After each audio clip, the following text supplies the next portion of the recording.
ඉතින් ඔන්න මේ සතියාන්තයේ අපි මාතර දෙනියායේ පාරේ මොරවක තියෙන අපූර්ව ලස්සන පාරාදීසයකට ගියා. ඒ තමයි ගුරුබෙවුල. අක්කර 21ක් පුරා විහිදුණු මේ ගොවිපලේ අපි ගත කරපු දවස ඇතුළත දැකපු කරපු හැමදේම පිළිවෙලින් අද වීඩියෝ එකෙන් ඔයාලට පෙන්නනවා. වීඩියෝ එකට ලයික් එකක් දාලම අපිත් එක්ක එකතු වෙන්න. මේ ගුරුබෙවුල ෆාම් එක බලන්න අපි ටිකට් ගන්න ඕන. වැඩිහිටියෙකුට රුපියල් 200ක ටිකට් එකක් තමයි ඉෂුව කරන්නේ. ඒ වගේම අපි පූල් එක යූස් කරන්න බලාපොරොත්තුවක් තියෙනවා නම් රුපියල් 500ක ටිකට් එකක් අපි ගන්න ඕන. ඒ වගේම රුපියල් 300ක ටිකට් එකක් අරගෙන අපිට පූල් එක විතරක් වුණත් යූස් කරන්න පුළුවන්. ඔන්න අපි වත්තට ඇතුල් වෙලා මුලින්ම ගියේ තාරාව හදලා ඉන්න තැනට. එතන ලස්සන තාරාව වගේම සද්ද බද්ද දාන කෙනෙක් කුකුලොත් හිටියා. ඒ විතරක් නෙමෙයි එතන හිටපු හුරු බූටි හාවරලට අපි අපේ අතින්ම කෑමක් දුන්නා. ඇත්තටම ඒක හරිම ආස හිතෙන අත්දැකීමක්. පොඩ්ඩ හරි ආසාවෙන් තමයි හාපටවුන්ට කෑම දුන්නේ. ඊට පස්සේ අපි දෙපැත්තේ තියෙන පරිසරයේ අසිරිය බල දිගටම ඉස්සරහට ඇවිදගෙන ගියා. එතකොට අපිට දකින්න ලැබුණේ වසර 100කට වඩා පැරණි පරම්පරා 4ක් රැකගෙන ආපු සාම්ප්‍රදායික බංගලාව. ඒ බංගලාව වටේට ලස්සන ගාඩන් එකකුත් හැඩට හදලා තිබුණා. අපිට එතන ඉඳන් ෆොටෝ ගහන්න, වීඩියෝ කරන්නත් අවස්ථාව හම්බුණා. බලන්නකෝ බංගලාවේ ලස්සන.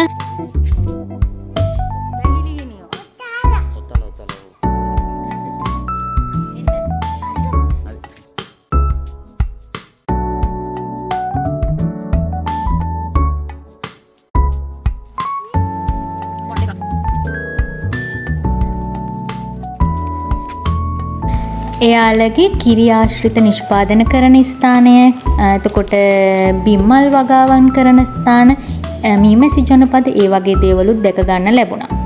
මේ වගේ දිගටම යද්දි කුකුල් විශේෂයන්, එතකොට එළුවන්, බැටළුවන්, හාවන්, තව වටුකුරුල්ලන් එයාලා ඇති කරනවා අපිට දැක ගන්න ලැබුණා. ඒ වගේ මේ වෙලාවේ එළුවන්ට කෑම දදා හිටියා.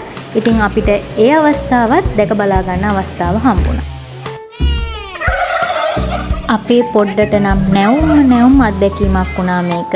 එයා සූ එක බලන්න ගිහිල්ලා තිබුණට දැන් ටිකක් එයා ලොකු නිසා සූ එක බලන්න ගිහපු මතකයන් ටිකක් අඩු වෙලා තිබුණා. ඉතින් මේ වගේ සත්තු බලන්න ගිහිල්ලා එයා ගොඩාක් සතුටු වුණා වගේම එයාත් නිදහසේ පොඩ්ඩක් දුවල පැනලා ඇවිදින්නත් අවස්ථාව මෙතෙන්දී හම්බුණා.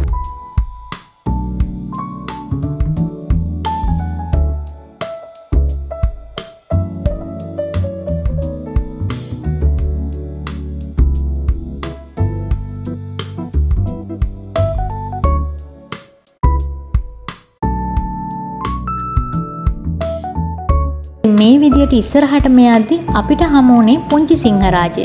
මේ වත්තේ ඇතුළෙන්ම හැදුණු පුංචි වැසි වනාන්තර කලාපයක්.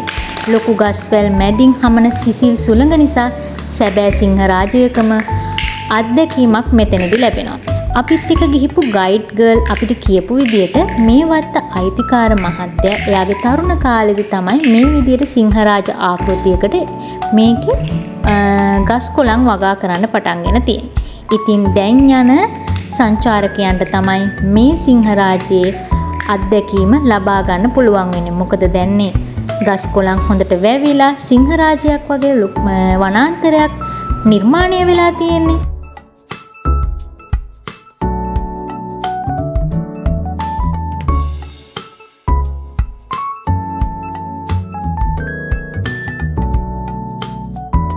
හැමදේම බලලා ඊළඟට අපිට හමුුනේ මෙහි තියෙන ලස්සන තැන. ඒ තමයි මොරවක කඳු පන්තියෙන් ගලා එන පිරිසිදු උල්පත් ජලයෙන් නිරන්තරයෙන්ම පෝෂණය වන කුඹුක්කෙත ස්වභාවික පිහිනුම් තටාකය. මීටර් 1.7ක් ගැඹුරු දැවැන්ත කුඹුක් ගස් සෙවණින් වටවුණු මෙම තටාකය රසායනික ද්‍රව්‍ය වලින් තොර සුවදායි දියනෑමකට අත්දැකීමක් සපයනවා. ඒ සිසිලස උපරිමයෙන්ම විඳින්න නම් පූල් එකට බහින්නම වෙනවා. ඒත් අපි ලේස්ති වෙලා ගියේ නැහැනේ. ඒක නිසා පොඩ්ඩව මේ විදියට පොඩ්ඩක් වතුරේ තෙමලා කකුල් පොඩ්ඩක් තෙමෙන්න දීලා එක්කගෙන ආවා. පොඩ්ඩට නම් ආසාවේ බෑ. එන්න කැමති උනේත් නෑ. පූල් එක අවට මේ තියෙන ලස්සන කුඹුක්ක් සෙවනේ ඉඳගෙන ගිමන් හරින්න වගේම ලස්සන වීඩියෝ ගත කරගන්න, ෆොටෝ ගහගන්නත් අපිට පුළුවන්. බලන්නකෝ අපේ පොඩ්ඩක සෙල්ලම්. මේ වගේ නිදහසේ ඇවිදලා දුවල පැනලා ඉන්න පොඩ්ඩට මේ ලැබිච්ච අවස්ථාව නම් ඇත්තටම හරියට වටිනවා.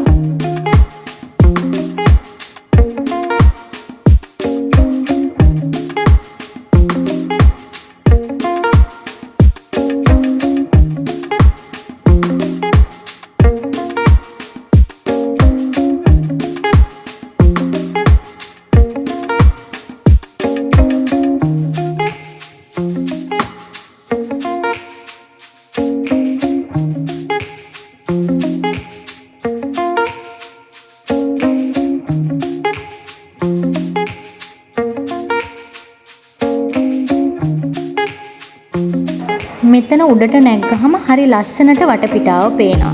හැබැයි මේකේ උඩරිම 6 දෙනෙකුට වගේ තමයි එකවර නගින්න කියලා තියෙන්නේ. මොකද මේ ලී වලින් හදපු මේ පඩිපෙළ දැන් ඊතරම්ම හොඳ තත්ත්වයේ තියෙනවා කියලා අපි දැක්කේ නෑ. චණ්ඩිය වගේ මම නැග්ගට බහිද්දි නම් ටිකක් බය හිතුණා.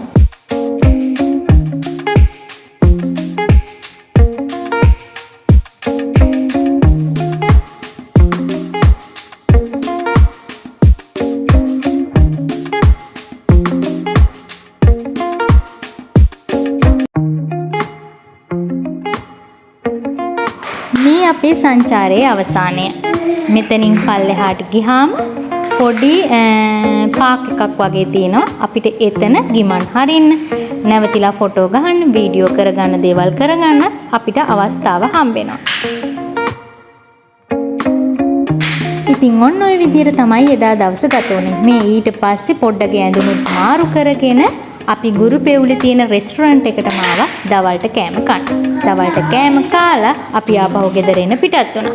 එහෙනම් මේ වගේ ලස්සන වීඩියෝස් බලන්න අපිත් එක්ක දෙගටම එකතු වෙලා ඉන්න කියලා ඔයාලට ආදරයෙන් ආරාධනා කරනවා. එහෙනම් ගිහින් එන්න.